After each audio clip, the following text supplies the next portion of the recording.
Les amis, récapitulatif de ces 8 critères vidéo, et je vais prendre mes notes parce que les notes c'est professionnel, hein, je ne vais pas la jouer à la mémorisation absolue. Je vous les liste, l'important c'est que vous ayez ces 8 critères, donc je vous les redonne. La pertinence des infos sur votre slide, vérifiez bien que sur votre slide, vos diapositives, il n'y ait que l'info d'un message essentiel. Également la restriction.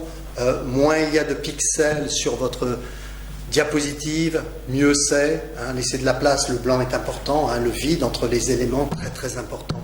Hein, donc la restriction. L'image globale, rappelez-vous toujours que votre public fait le lien entre les différents éléments, que les éléments prennent une cohérence selon l'interprétation du public.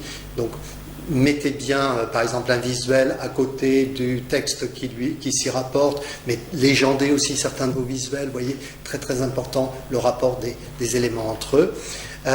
Nous avons ensuite la proportion, oui, la proportion.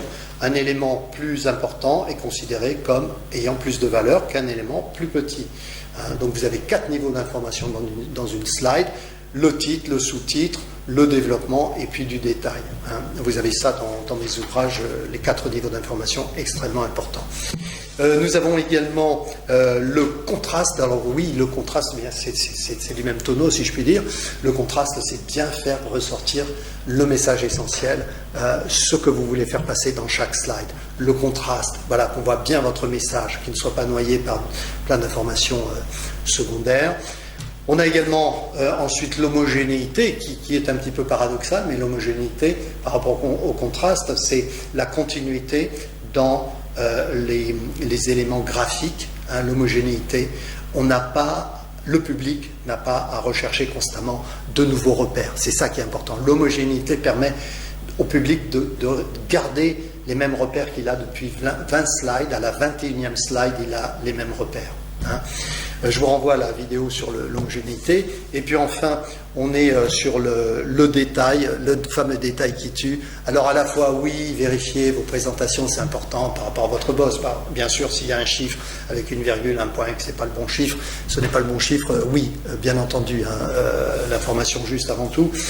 Mais ceci dit, si vous avez une coquille, s'il y a quelque chose qui bug un petit peu, allez, respirez un bon coup et puis avancez, et rectifiez, et puis tout va bien. Hein, d'accord.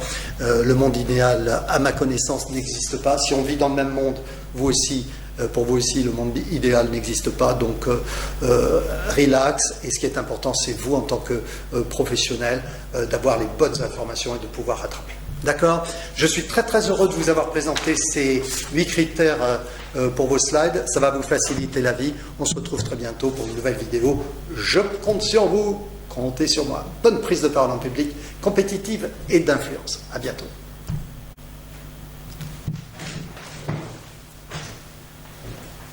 Et ben voilà.